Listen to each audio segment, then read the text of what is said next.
Hello everyone, আশা করি সবাই ভালো আছো। আমরা পড়তেছিলাম এসএসসি ফিজিক্স ফিফথ চ্যাপ্টারে পদার্থের অবস্থা ও চাপ। এখানে আজকাল আলোচ্য বিষয় হচ্ছে প্যাসকেলের নীতি। প্যাসকেল অনেক দারুণ একটা কনসেপ্ট আবিষ্কার করছেন। এটাকে আমরা প্রত্যাহিক জীবনে অহরহ পরিমাণ ব্যবহার করতেছি। অলমোস্ট সব জায়গাতেই প্যাসকেলের এই কনসেপ্টটা আছে। প্যাসকেলের কনসেপ্টটা আসলে কি, যদি আমরা বইয়ের ডেফিনেশনটা ব্যবহার করি, বইয়ে বলা হয়েছে পাত্রে আবদ্ধ। এটা একটা পাত্র, এটা আবদ্ধ। আবদ্ধ মানে কি, এখান থেকে বের হতে পারবে না। এটা এয়ার টাইট। এয়ার টাইট হচ্ছে সেটা যেখান থেকে বাতাস বা কোনো লিকুইড তরল পদার্থ বের হয়ে যেতে পারে, লিক করে না, পাস করতে পারে না, সরে যেতে পারে না। এটাকে বলা হয় এয়ার টাইট। তো এটা হচ্ছে সেই এয়ার টাইট একটা সিস্টেম বা একটা পাত্র। এই এয়ার টাইট পাত্রে, এটাকে বলা হচ্ছে পাত্রে। এই পাত্রে এইটা একটা পিস্টন, এটা একটা পিস্টন, এটা একটা পিস্টন, এটা একটা পিস্টন, মোট 4টা পিস্টন ব্যবহার করা হয়েছে। এই সিস্টেমটাতে 4টা পিস্টন ব্যবহার করা হয়েছে। এমন সিস্টেম হতে পারে যেখানে 8টা পিস্টন ব্যবহার করা হতে পারে, এমন সিস্টেম হতে পারে যেখানে 16টা পিস্টন ব্যবহার করা হতে পারে। তোমার উপরে ডিপেন্ড করবে। বোঝার সুবিধার জন্য আমরা মাত্র 4টা পিস্টন ব্যবহার করছি এখানে। যেইখানে এই উপরের এটা হচ্ছে ইনপুট, বাকি 3টা হচ্ছে আউটপুট। এখানে ব্যবহার করা হচ্ছে কি পিস্টন, আর ভিতরে এর ভিতরে আমি আপাতত এর মধ্যে লিকুইড দিয়ে বোঝানোর চেষ্টা করতেছি। এর মধ্যে বাতাসও থাকতে পারে, লিকুইডও থাকতে পারে। বাতাস অর্থ হচ্ছে বাতাস এক প্রকার প্রবাহী পদার্থ, ফ্লুইড। আবার এর মধ্যে যে তরল আছে, এই লিকুইডগুলা তরল, যে কোনো তরল, পানিও হতে পারে, অয়েলও হতে পারে। এটাও এক ধরনের ফ্লুইড বা প্রবাহী পদার্থ। একে এর মধ্যে রাখা হয়েছে। এইটাকে বলা হয় একটা পিস্টন। পিস্টন জিনিসটা কি, এইটা একটা সিলিন্ডার শেপ। এই সিলিন্ডার শেপের মধ্যে একটা পিস্টন আছে। পিস্টন জিনিসটা হচ্ছে, পদার্থবিজ্ঞানে পিস্টন খুব বেশি ব্যবহার করা হয়। তোমরা যে কোনো মোটর সাইকেল, প্রাইভেট কার, বাস, ট্রাক, এর যে ইঞ্জিনগুলো আছে এর মধ্যে রিং পিস্টন থাকে। এই পিস্টনটা হচ্ছে ইনজেকশনের মাথায় যে এক ধরনের রাবার লাগানো থাকে কালো রঙের, যেটা এয়ার টাইট হয়, অর্থাৎ বাতাস বা লিকুইডকে পাস করতে দেয় না। এটাকে বলা হয় পিস্টন। ঠিক সিমিলার ওয়েতে আমাদের এই সিস্টেমে এটা হচ্ছে একটা পিস্টন, এটা একটা পিস্টন, এটা একটা পিস্টন, এটা একটা পিস্টন, যেখানে এটা ইনপুট করবে আর এই 3টা আউটপুট দিবে। এই পিস্টনটা বাস্তবে দেখতে, এটা কিন্তু সাইড ভিউ, বাস্তবে দেখতে এমন। এই ফার্স্ট অফ অল এখানে যে পিস্টনটা ব্যবহার করা আছে, এইখানে যে পিস্টনটা ব্যবহার করা আছে, এইটার এরিয়া হচ্ছে এ। এরিয়া মানে ক্ষেত্রফল। এই পিস্টনের ব্যাসার্ধ যদি আর হয়, তাহলে এই পিস্টনের ব্যাসার্ধ, রেডিয়াস হচ্ছে আর, তাহলে এর এরিয়া হচ্ছে A equal to pi r square, কারণ এটা একটা রেডিয়াল শেপ, বৃত্তাকার শেপ। তাহলে এটা হচ্ছে একটা বৃত্তাকার পিস্টন। এই পিস্টনের ক্ষেত্রফলটা এ। এখানে যে পিস্টনটা ব্যবহার করা আছে, এই পিস্টনটার ক্ষেত্রফল হচ্ছে 2a, অর্থাৎ এইটা ডাবল। এইখানে যে পিস্টনটা ব্যবহার করা আছে, এটার ক্ষেত্রফল হচ্ছে 3a। দেখো এই যে এটা এরও একটা রেডিয়াস আছে, এর রেডিয়াসটা হচ্ছে ধরো r2, আর এটার ক্ষেত্রফল হচ্ছে a2 ইকুয়াল টু 2a, অর্থাৎ 2 পাই আর স্কোয়ার। 2a মানে 2 পাই আর স্কোয়ার। এইটার একটা রেডিয়াস আছে, এটার রেডিয়াস হচ্ছে r3, আর এর ক্ষেত্রফল কত, a3 ইকুয়াল টু 3a, অর্থাৎ এর ক্ষেত্রফলের 3 গুণ। এবং এই জায়গায় যে পিস্টনটা ব্যবহার করা আছে, এর ক্ষেত্রফল হচ্ছে 4a, 4 গুণ। এখন ইম্পর্টেন্ট বিষয়টা হচ্ছে প্যাসকেলের নীতি। প্যাসকেল কি বলছে, এইটা বেসিক্যালি বল বৃদ্ধিকরণ নীতি। বল ইনপুট করা হয়, এটা খুব মজার একটা বিষয়, বুঝতে পারছো মজার বিষয়টা কেমনে? কারণ এখানে আমরা যাই ইনপুট করব, এটা অনেক গুণ আউটপুট আকারে চলে আসবে। সাপোজ মনে করো তুমি কোথাও 100 টাকা ইনভেস্ট করলে, এইটা কোনো কোনো ক্ষেত্রে 800, কোনো ক্ষেত্রে 900, কোনো ক্ষেত্রে 1000 টাকা, কোনো ক্ষেত্রে 5000 টাকাও তোমাকে আউটপুট দিতে পারে। কি মনে হচ্ছে প্যাসকেল জুয়া খেলছে? না, প্যাসকেল জুয়া খেলছে না। প্যাসকেল একটা কনসেপ্ট, এটা একটা সায়েন্সের একটা কনসেপ্ট, সেইটাকে ব্যবহার করতেছে। ব্যবহার করে খুব সহজে অনেক গুণ, 100 টাকা ইনপুট করে 1000 টাকা ইনকাম করা দিচ্ছে। একটা মজার সিস্টেম। এখন এখানে কি ঘটনা ঘটে আমরা বুঝে ফেলছি, এরা হচ্ছে পিস্টন যারা বাতাসকে লিক করতে দেয় না। সেকেন্ড ইম্পর্টেন্ট বিষয় হচ্ছে এটা হচ্ছে ইনপুট, বাকি 3টা হচ্ছে আউটপুট। একটু খেয়াল করবা, এই যে ইনপুট দেখতে পাচ্ছ, এখান থেকে কি ইনপুট করা হইলো, বল। মনে রাখো ফোর্স ইনপুট করা হয়েছে। তাহলে এখানে ইনপুট ফোর্স কত, ইনপুট ফোর্স হচ্ছে এফ নিউটন। ভালোভাবে মাথায় রাখবা, এটা এফ নিউটন ফোর্স ইনপুট করা হয়েছে কোথায়, এ পিস্টনের উপর। আর প্যাসকেলের সূত্রের মজার বিষয় হচ্ছে বল বৃদ্ধি পাবে, চাপ অপরিবর্তিত থাকবে। কারণ তুমি সংজ্ঞায় পড়েছো পাত্রে আবদ্ধ তরল বা বায়বীয় পদার্থে, পাত্রে আবদ্ধ তরল বা বায়বীয় পদার্থে বাইরে থেকে চাপ প্রয়োগ করলে সেই চাপ কিছু পরিমাণ না কমে পাত্র সংলগ্ন তরল পাত্র সংলগ্ন তরলের সর্বত্র সমানভাবে ছড়িয়ে পড়ে। অর্থাৎ এইখানে এ পিস্টনের উপর এফ পরিমাণ বল ইনপুট করায়, তোমার এখানে যে প্রেশার ক্রিয়েট হয়েছে সেটা হচ্ছে পি। এ পিস্টনের উপর এফ পরিমাণ বল ইনপুট করায়, এখানে পি পরিমাণ চাপ সৃষ্টি হয়। প্যাসকেল বলছে এই চাপটা কোনোভাবে কমবে না। তাহলে এখানে ইনপুট প্রেশার কত, এখানে খেয়াল করো, input pressure P, that means output প্রেশারও পি হবে। অর্থাৎ এই পি এই পিস্টনের উপর এসে পি পরিমাণ চাপ প্রয়োগ করবে, এই পি এই পিস্টনের উপর এসে পি পরিমাণ চাপ সৃষ্টি করবে, এই পি এই পিস্টনের উপর পি পরিমাণ চাপ সৃষ্টি করবে। এর ফলে এই পিস্টন বাইরে সরে যাবে, এই পিস্টন এই দিকে সরে আসবে, এই পিস্টন নিচের দিকে সরে যাবে। টুইস্ট হচ্ছে এইখানে যদি এফ পরিমাণ বল প্রয়োগ করো তাহলে এখানে চাপ তো সমান হবে, তাই না, প্রেশার ইকুয়াল হবে, তাহলে বল হবে এফ নিউটন, প্রেশার হবে পি নিউটন ইনপুট। এর ফলে প্রত্যেকটা জায়গায় পি পরিমাণ চাপ সৃষ্টি হবে।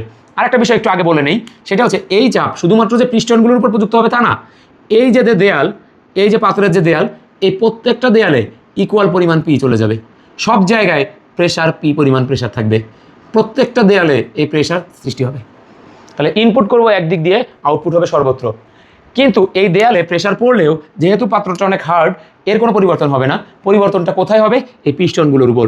পিস্টনগুলোর উপর প্রেশার পড়ার কারণে পিস্টনগুলো বাইরের দিকে মুভ করতে থাকবে। ব্যবহার বিধি একটু পরে বলতেছি, আগে বিষয়টা রিয়েলাইজ করে আসি। ইনপুট প্রেশার হচ্ছে পি, আউটপুট প্রেশার কত? দেখো এই যে পিস্টন, এই পিস্টনের উপর output pressure P. Output pressure যদি পি হয় তাহলে আউটপুট প্রেশার পি, এখানে যেহেতু আউটপুটও পি থাকবে, কিন্তু পি ইকুয়াল টু আমরা কি জানি একটু ভালোভাবে খেয়াল করবা, এ ক্ষেত্রফলের উপর এফ পরিমাণ বল প্রয়োগ হয়েছিল, এই কারণে চাপ সৃষ্টি হয়েছিল পি। তাহলে input pressure P equal to F by হয়েছিল এ। তাহলে এখানেও output pressure P equal to F by, এই output pressure P equal to F by A হতে হবে। কিন্তু এখানে ক্ষেত্রফল হচ্ছে 2a, ক্ষেত্রফল 2a, তাহলে এই দুইটা সমন্বিতভাবে এফ বাই এ হতে হবে। এটা প্যাসকেলের নীতি, কনসেপ্ট। তাহলে এখানে যদি এফ বাই এ হতে হয় তাহলে এখানে কি পরিমাণ আউটপুট ফোর্স বেরোতে হবে? তাহলে এখানে এই বরাবর সর্বনিম্ন 2f পরিমাণ আউটপুট ফোর্স সৃষ্টি হতে হবে। তাহলে এখানে যদি আমি 2f লিখি তাহলে 2 এবং 2 কাটা এফ বাই এ থাকে, অর্থাৎ এই পিস্টনের উপর আউটপুট প্রেশার পি হলে এর উপরে বল প্রয়োগযুক্ত হয় 2f নিউটন। তাহলে এখানে কত পরিমাণ বল আউটপুট আসছে? 2f Newton. এবার নোটিস করো এই পিস্টনের ক্ষেত্রে, এই পিস্টনটার ক্ষেত্রে পি ইকুয়াল টু এটা ক্ষেত্রফল 3a, আর ইন টোটালি যে তোমাকে এফ বাই এ পেতেই হবে। তাহলে এখানে আউটপুট ফোর্স কত হবে? তাহলে এর উপরে এই বরাবর এই প্রেশারের কারণে এই বরাবর আউটপুট ফোর্স কত হবে? 3f Newton. তাহলে এই বরাবর আউটপুট ফোর্স 3f নিউটন না হলে এটা কাটাকাটি যাবে না, অর্থাৎ এফ বাই এ হবে না। তাহলে এফ বাই এ যদি হতে হয় তাহলে এখানে 3f নিউটন আউটপুট পেতে হবে। তাহলে 3 কাটা এখানে F by A, pressure equal হলো। এবার পালা হচ্ছে এই পিস্টনটার। এই পিস্টনটার উপরে যদি পি পরিমাণ চাপ থাকে তাহলে এর ক্ষেত্রে পি ইকুয়াল টু, এটা তো 4a, খেয়াল করে দেখো এটার ক্ষেত্রফল হচ্ছে 4a, এর ক্ষেত্রফল যদি 4a হয় তাহলে এখানে টোটাল মিলে হতে হবে এফ বাই এ। তাহলে আউটপুট ফোর্স কত হতে হবে এখানে? তাহলে এই বরাবর আউটপুট ফোর্স যেটা আসবে সেটা হচ্ছে 4f নিউটন। তাহলে এখানে আউটপুট ফোর্স আসছে 4f নিউটন, তাহলে 4f নিউটন এইখানে আউটপুট ফোর্স। তাহলে মোট ইনপুট ছিল আমার এফ নিউটন, খেয়াল করো মোট ইনপুট ছিল এফ নিউটন। তাহলে টোটাল আউটপুট কত হচ্ছে আমার? তাহলে টোটাল আউটপুট ফোর্স দেখো এখানে আউটপুট আসছে 2f নিউটন, সেকেন্ড স্টেজে এখানে আউটপুট আসছে 3f নিউটন, তাহলে 2f প্লাস 3f, আর এখানে আসছে 4f Newton plus 4f, in totally output পাচ্ছ 9f নিউটন। তাহলে এফ নিউটন বল ইনপুট করলে 9f নিউটন বল আউটপুট পাও। দ্যাট মিন্স এখানে যদি তুমি 100 নিউটন ইনপুট করো তাহলে তুমি আউটপুট পাবে 900 নিউটন। তাহলে দেখো বল এফ নিউটন থেকে 9f নিউটন হয়েছে, অর্থাৎ বল বৃদ্ধি পেয়েছে। এই কারণে প্যাসকেলের এই কনসেপ্টটাকে বল বৃদ্ধিকরণ নীতি বলা হয়। এক্ষেত্রে বল বৃদ্ধি পায়, চাপ অপরিবর্তিত থাকে, বিশেষভাবে মাথায় রাখবো। এবার আমরা চলে আসছি প্যাসকেলের সূত্রের পরবর্তী কনসেপ্টে। এই চিত্রটা ভেরি অফেন পরীক্ষায় আসে, তোমরা অলরেডি হাফ-ইয়ারলি পরীক্ষার আগে বা পর থেকে এই চিত্রটার সাথে কম বেশি পরিচিত থাকবে। এখন এই চিত্রটাতে প্রথমেই দেখো এখানে 2টা পিস্টন ব্যবহার করা আছে, এইটা একটা পিস্টন এবং এইটা একটা পিস্টন। এটা এমন একটা সিস্টেম, সাপোজ মনে করো বিশাল আকার এক হাতি, তাকে তুমি এই সিস্টেমের মাধ্যমে উঁচু করে ধরতে পারবে। তোমাকে যদি বলা হয় একটা মোটর সাইকেল বা একটা প্রাইভেট কার বা একটা বাসকে তুমি উঁচু করো, তাহলে স্বাভাবিকভাবে তুমি কল্পনাও করতে পারবে না তুমি 2 হাত দিয়ে উঁচু করবে। কিন্তু তুমি যদি এই সিস্টেমটা ব্যবহার করো, তুমি একটা প্রাইভেট কারকে, আস্ত প্রাইভেট কারকে উঁচু করে ফেলতে পারবে। অনায়াসে উঁচু করতে পারবে, তুমি তোমার শরীরে শক্তি দিয়ে পারবে। এটা এমন একটা মজার সিস্টেম যেটা কে আবিষ্কার করছেন? প্যাসকেল। এই সিস্টেমটাতে এইখানে একটা পিস্টন ব্যবহার করা আছে যার ক্ষেত্রফল হচ্ছে A1 যে পিস্টনটা ব্যবহার করা আছে এইটার রেডিয়াস কম, এটা রেডিয়াস হচ্ছে R1, এর ফলে এইটার এরিয়া A1 = পাই R1 স্কোয়ার। আর এই পাশে যে পিস্টনটা ব্যবহার করা আছে সেটা রেডিয়াসটা বড়, খেয়াল করে দেখো এটা রেডিয়াসটা বড়, তাহলে এখানে রেডিয়াস যদি R2 হয় তাহলে এইটার এরিয়া A2 = পাই R2 স্কোয়ার, A2 = পাই R2 স্কোয়ার। এর মধ্যে আছে ফ্লুইড বা তরল পদার্থ, এখানে বাতাসও থাকতে পারে, এখানে তরলও থাকতে পারে। এক্সকেভেটর যেটা দিয়ে মাটি কাটে, তারপর রোলার বা আমাদের ট্রাক্টর, এই যে যন্ত্রাংশগুলো অথবা যেসব ট্রাকগুলো অনেক ভারী ভারী লোড টানে, এগুলোর মধ্যে তুমি দেখবা এর ব্যাক পার্ট বা এক্সকেভেটরের মধ্যে যে ভেকুটা থাকে, এই ভেকুগুলো অনায়াসে মুভ করে এভাবে এদিক ওদিক ঘুরে এভাবে করে মাটি টাটি কেটে ফেলে। তাহলে এর ভিতরে সব জায়গায় এই মেকানিজমটা কাজ করে। এখানে কি আছে? এখানে এই পিস্টনটা ইনপুট আর এই পিস্টনটা আউটপুট। ফার্স্ট অফ অল কী কাজ করা হয় একটু ভালোভাবে খেয়াল করো। এইখান থেকে F1 পরিমাণ বল, এইখানে অবশ্যই খেয়াল করবা F1 নিউটন বল ইনপুট করা হয়। এই F1 নিউটন বল হচ্ছে ইনপুট। তাহলে এখানে আমরা লিখে রাখতে পারি ইনপুট ফোর্স = F1 নিউটন। এর ফলে এই পিস্টনের উপর P পরিমাণ চাপ সৃষ্টি হয়, অথবা P1 পরিমাণ চাপ সৃষ্টি হয়। এর ফলে এই যে পিস্টনটা এই বরাবর নেমে আসে, এই পিস্টনটা এই বরাবর নেমে এখান থেকে এতখানিক নিচে নেমে আসে। তাহলে পিস্টনটা যখন এতটুকু নিচে নেমে আসছে, পিস্টনটা যখন এখান থেকে এই পর্যন্ত নেমে আসছে, পিস্টনটা কতটুকু অবস্থান পরিবর্তন করছে? এই পিস্টনটা H1 পরিমাণ অবস্থান পরিবর্তন করছে, H1 পরিমাণ নিচে নেমে আসছে। এর ফলে এই পিস্টনটা এই দিকে বল প্রয়োগ করতেছে, এই দিক বরাবর এই P1 প্রেশারটাকে পাস করে দিচ্ছে, ফলে এই P1 প্রেশার এইখানে এসে P2 প্রেশার এই পিস্টনের উপর প্রয়োগ করছে। তাহলে P1 পরিমাণ প্রেশার এরপরে সৃষ্টি হয়ে এটা এইদিকে এসে P2 প্রেশার হিসাবে এই পিস্টনের উপর ঊর্ধ্বমুখী প্রয়োগ করতেছে। এর ফলে এই পিস্টনের উপর একটা আউটপুট ফোর্স জেনারেট হচ্ছে। এই পিস্টনের উপর যে আউটপুট ফোর্স জেনারেট হচ্ছে সেটাকে আমরা বলতেছি F2 নিউটন। তাহলে এখানে আমাদের F2 নিউটন হচ্ছে আউটপুট ফোর্স, তাহলে output force F2 Newton, input force F1 Newton, output force F2 Newton. এই F2 নিউটন বলের কারণে এই P2 প্রেশারের ফলে F2 নিউটন বল A2 এরিয়ার পরে প্রযুক্ত হওয়ার কারণে এই পিস্টনটা উপরে উঠে যাচ্ছে। তাহলে এই পিস্টনটা তার অবস্থান পরিবর্তন করছে, আমাদের এই পিস্টনটা এখান থেকে তার অবস্থান থেকে উপরে উঠে আসছে। তাহলে এই পিস্টনটা কতটুকু উপরে উঠতেছে? এই পিস্টনটা তার অবস্থান থেকে কতটুকু উপরে উঠলো? এই পিস্টনটা তার প্রকৃত আগে যে অবস্থান ছিল সেখান থেকে H2 পরিমাণ উপরে উঠে যাচ্ছে। তাহলে এইটা H1 পরিমাণ নিচে নামছে, এই পিস্টনটা H2 পরিমাণ উপরে উঠে যাচ্ছে। ওকে, এখন সর্বপ্রথম যে ব্যাপারটা দেখো, A1 ক্ষেত্রফল মানে হচ্ছে এটা, A2 ক্ষেত্রফল মানে এটা। আমি যদি ফার্স্ট অফ অল এখানে বলি A1 বাই A2, তাহলে তোমরা কি বলতে পারবে? Pi R1 square by pi R2 square. Pi এবং পাই কাটা যাবে, অর্থাৎ A1 by A2 = R1 by R2 তার হোল স্কোয়ার। এইটা একটা ইম্পর্ট্যান্ট থিওরি। সেকেন্ড থিওরি হচ্ছে, একটু ভালোভাবে খেয়াল করবা, এইখানে এই F1 বলের কারণে এইখানে যে প্রেশার সৃষ্টি হচ্ছে, এর ফলে এই তরলটুকু, এই বরাবর যে তরলটুকু আছে সেটা এই দিক দিয়ে পাস করে চলে যাচ্ছে। তাহলে এই আয়তনের তরলটুকু এই দিক চলে যাচ্ছে।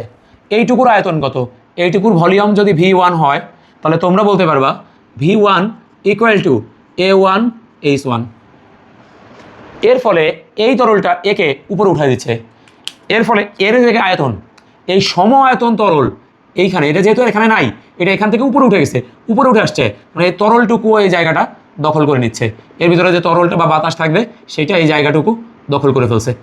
এর মধ্যে যে তরলটুকু আছে সেটার আয়তন হচ্ছে V2। তাহলে আয়তন V2 = কত হবে? V2 হবে A2 H2। আর ইম্পর্টেন্ট বিষয় হচ্ছে ফিজিক্সের রুলস অনুযায়ী এইখানে যতটুকু আয়তন নিচে নামবে এখানে ঠিক ততটুকু আয়তন উপরে উঠবে।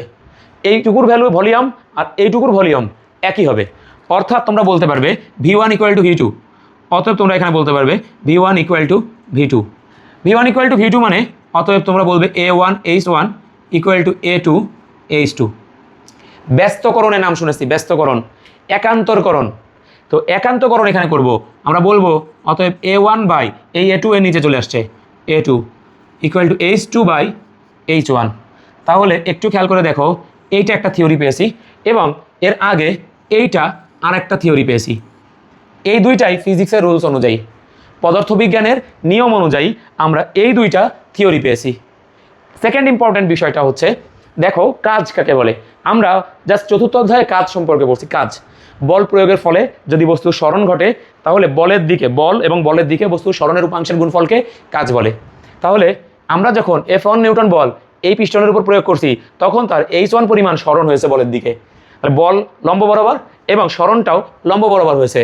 তাইলে A1 পিস্টনের উপর কৃত কাজ কত? তাহলে তোমরা এখানে দেখতেই পাচ্ছ A1 পিস্টনের উপর কৃত কাজ W1 ইকুয়াল টু বল গুণ স্মরণ F1 H1। সিমিলিয়ার ওয়েতে দেখো F2 নিউটন বল এই বরাবর প্রযুক্ত হয়েছে, এই বরাবর F2 নিউটন বল প্রয়োগ হয়, তার H2 স্মরণ ঘটে। তাহলে এই A2 পিস্টনের উপর কৃত কাজ W2 ইকুয়াল টু বল গুণ স্মরণ। এখন শক্তির সংরক্ষণশীলতার নীতি অনুযায়ী, শক্তির সংরক্ষণশীলতার নীতি, শক্তির সংরক্ষণশীলতার নীতি,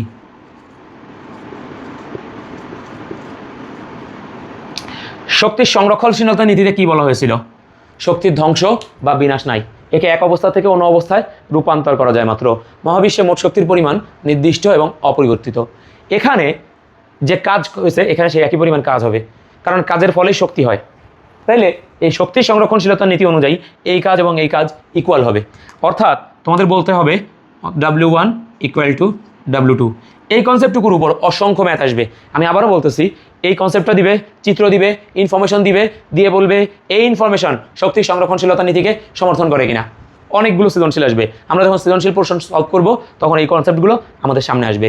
এবার ইম্পর্টেন্ট বিষয়টা হচ্ছে W1 ইকুয়াল টু যদি W2 হয় তাহলে এখানে আমরা বলতে পারবো F1 H1 equal to F2 H2। অতএব F1 by F2 equal two H2 by H1। দেখো F1 by F2 equal two H2 by H1, এই কনসেপ্টটা আমরা আগেও দেখছিলাম। F1 by F2 equal two H2 by H1, এবং এইটা হচ্ছে শক্তির সংরক্ষণশীলতার নীতি। তোমরা আলাদা আলাদাভাবে এটা পরীক্ষায় বের করে দেখানো লাগতে পারে, অথবা তোমাদেরকে এটা দেওয়া থাকতে পারে, এই সূত্র প্রমাণ করতে বলতে পারে, এটার ব্যবহার বিধি আসতে পারে। আসলে আমরা প্যাসকেলের নীতি পড়তেছি, কিন্তু এটাও ফিজিক্সের রুলস। ক্ষেত্রফল দুইটা, এটার ক্ষেত্রফল এত, এটার ক্ষেত্রফল এত, এই দুইটার অনুপাত করলে একটা সূত্র পেয়েছি। এটাও ফিজিক্সের রুলস, আয়তন দুইটা সমান, আমাদের কিছু করার নাই। এখানে ভলিউম দুইটা ইকুয়াল, এখানে কিছু করার নাই। শক্তি সংরক্ষণশীলতার নীতি অনুযায়ী এই দুইটা সমান, এখানেও আমাদের কিছু করার নাই। এটা তিনটাই ফিজিক্সের রুলস, প্যাসকেলের এখনও ইনভলভমেন্ট আসে নাই। তাহলে প্যাসকেলের ইনভলভমেন্ট কী ছিল? প্যাসকেল কী বলছিলেন? পাত্রে আবদ্ধ তরল বা বায়বীয় পদার্থে বাইরে থেকে চাপ প্রয়োগ করলে সেই চাপ কিছুমাত্র না কমে পাত্র সংলগ্ন তরল বা বায়বীয় পদার্থের সর্বত্র সমানভাবে ছড়িয়ে পড়ে। অর্থাৎ এখানে ইনপুট প্রেশার ছিল P1, এই P1 ছিল ইনপুট প্রেশার, আর এই P2 হচ্ছে আউটপুট প্রেশার। আর প্যাসকেল বলছে এই P1 এবং P2 দুইটা ইকুয়াল, এই P1 এবং P2 দুইটা ইকুয়াল, অর্থাৎ চাপ অপরিবর্তিত থাকে। দেখো এখানে লেখা আছে বল বৃদ্ধি পায় বাট চাপ অপরিবর্তিত থাকে। তাহলে এখানে বিষয়টা কিভাবে অপারেট করে? P1 equal to F1 by A1। দেখো A2 ক্ষেত্রফলের উপর F2 নিউটন বল ঊর্ধ্বমুখী প্রযুক্ত হওয়ায় চাপ সৃষ্টি হয় P2। তাহলে তোমরা এখানে বলতে পারবা P2 equal to F2 by A2, P equal to F by A। তাহলে এখানে আমরা যদি একান্তকরণ করি তাহলে আমরা লিখতে পারবো F1 by F2 equal to A1 by A2। এইটা হচ্ছে প্যাসকেলের অ্যাকচুয়াল সূত্র, কিন্তু এই সূত্রটা একা একা থাকে না, এই সূত্রটাকে কম্বাইন্ডভাবে ব্যবহার করা হয়। কারণ তোমরা দেখো এইখানে একটা শর্ত আছে, এর আগে আমরা দুইটা শর্ত দেখছি ক্ষেত্রফল দিয়ে। তাহলে সবগুলো সূত্রকে যদি আমরা একসাথে লিখি তাহলে আমরা লিখতে পারবো F1 by F2 equal to A1 by A2। আর যেহেতু A1 বাই A2 মানে তুমি একটু আগে লিখছো R1 বাই R2 তার হোল স্কোয়ার, এবং তুমি আয়তনের সূত্র অনুসারে তুমি লিখছিলা, বা এই যে এইখানে এইটা অনুযায়ী H2 বাই H1। তো এই সিকোয়েন্সটুকু পুরোটাই প্যাসকেলের নীতি হিসেবে পরিচিত, এবং এই সূত্র দিয়ে একটা সৃজনশীল সাধারণত থাকেই, সব থেকে বেশি ব্যবহৃত হয় প্যাসকেলের এই কনসেপ্টটা। ধন্যবাদ। এইটাই ছিল প্যাসকেলের সামগ্রিক সূত্র। দেখা হবে পরবর্তী পর্বে। ভালো থাকবে সবাই।